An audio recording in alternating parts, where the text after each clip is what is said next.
ప్రమోషన్స్లో భాగం చేసేటువంటి మా అనిల్ రావిపూడి గారిని ఒక క్వశ్చన్ అడుగుదాం.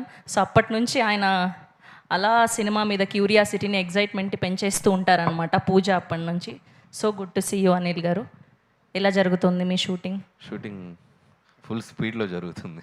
పాపం బాగా టైర్డ్గా ఉన్నారు. థ్యాంక్ యూ సో మచ్ ఆ షూట్ నుంచి మా కోసం టైం కేటాయించి వచ్చినందుకు.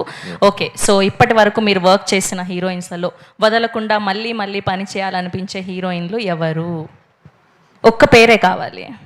ఎందుకమ్మా సాయంత్రం ఇలాంటి క్వశ్చన్ అడగాలనిపించింది నీకు? చల్లటి సాయంత్రం సరదాగా ఈ సినిమా గురించి ఏదైనా క్వశ్చన్ అడిగి ఊరికే సరదాగా అలా నాకు హీరోయిన్స్ కాదు కానీ నాకు జగపతి బాబు గారితో ఒక సినిమా పనిచేయాలి. ఎందుకంటే నేను డైరెక్టర్ అయిన దగ్గర నుంచి, అంటే జగపతి బాబు గారి గురించి నేను అక్కడ మాట్లాడదాం అనుకున్నాను, బట్ ఇప్పుడు అడిగా కాబట్టి చెప్తాను. ఎవరితో పని చేయాలని ఎగ్జైట్మెంట్ అంటే నాకు ఇంతో పని చేయాలని ఉంది. సర్లేరు నీకెవరు యాక్చువల్గా ఏం చేయాలి. So due to various reasons మేము ఆ సినిమాలో ఆయనతో పనిచేయలేకపోయాను. బట్ అప్పటి నుంచి రైట్, ఎందుకంటే ఆయనకి ఏదో నార్మల్గా ఏదో ఒక క్యారెక్టర్ చేయాలని లేదు నాకు. సో ఈరోజు రైటర్స్ అందరూ, రచయితలందరూ ఒక స్క్రిప్ట్ రాసుకున్నాక ఒక పాత్ర, అద్భుతమైన పాత్ర ఉందంటే ఫస్ట్ ఒక పేరు వచ్చేది జగపతి. సరే, ఎలానో జగపతి బాబు గారి టాపిక్ వచ్చింది కాబట్టి ఆయన వేసిన పాత్రలో ఇప్పటి వరకు మీకు నచ్చినటువంటి character? One of the best అంటే టాప్ 1 నేను అంతఃపురం పిక్ చేస్తాను.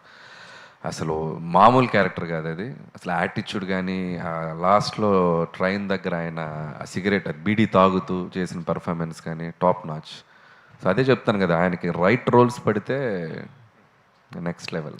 సరే, బాగా తప్పించుకున్నారు. ఫస్ట్ క్వశ్చన్ కూడా ఆన్సర్ చెప్పేస్తే నేను వెళ్తాను, బయలుదేరుతాను. ఇంకా నాకు అట్లే లేదు సార్, స్క్రిప్ట్ను బట్టే కదా. అలా కాదు, ఇప్పటి వరకు వర్క్ చేసిన వాళ్ళు చాలా కంఫర్టబుల్గా మళ్ళీ ఈ అమ్మాయితో వర్క్ చేయొచ్చు అనిపించేటువంటి హీరోయిన్? కంఫర్టబుల్ అని కాదు, ఒక్కొక్క స్క్రిప్ట్కి ఒక్కొక్కలా వెళ్తాం. సరే నువ్వు అడిగా కాబట్టి నయనతార గారితో మళ్ళీ చేస్తాను. వరే వా, so nice. Thank you so much. And Jagapathi Babu garu, so ఇప్పటి వరకు ఎంతోమంది గొప్ప గొప్ప డైరెక్టర్స్తో వర్క్ చేశారు. సో వదలకుండా మళ్ళీ మళ్ళీ ఈ డైరెక్టర్తో ఇంకా మంచి పాత్రలు చేయాలనిపించే డైరెక్టర్ ఎవరు? First of all thanks to Anil Ravipudi. ఆ మాట, ఈ ఫంక్షన్ సక్సెస్ అయిపోయింది ఆ మాటతో. నాతో సినిమా చేయాలంటాం. I really looking forward. And చేయించుకుంటే మంచి కామెడీ చేయించుకో Anil. I want to do. అంటే జగపతి బాబు గారికి నాకు ఒక ఇన్సిడెంట్ జరిగింది. ఒకసారి ఆయన ఒక స్క్రిప్ట్, ఒక టక్కున ఒక ఐడియా వచ్చింది. సో ఆయన ఎక్కడున్నావు అనిల్ అన్నాను, ఇట్లా ఒకసారి అర్జెంట్గా రాగలవా నా దగ్గరికి అంటే, నేను ఆయన అది ఇంటికి వెళ్ళిపోయాను.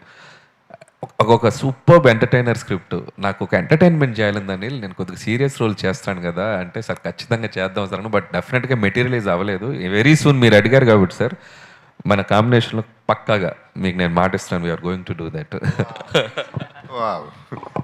So nice, that so sweet of him. Yeah, director పేరు చెప్పలేదు.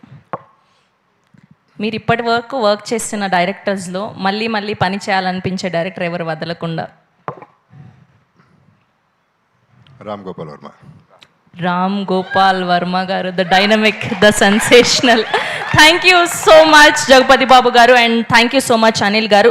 సో ఏమాత్రం ఆలస్యం చేయకుండా ఈ సినిమాకి అద్భుతమైన మ్యూజిక్ని అందించినటువంటి మా మ్యూజిక్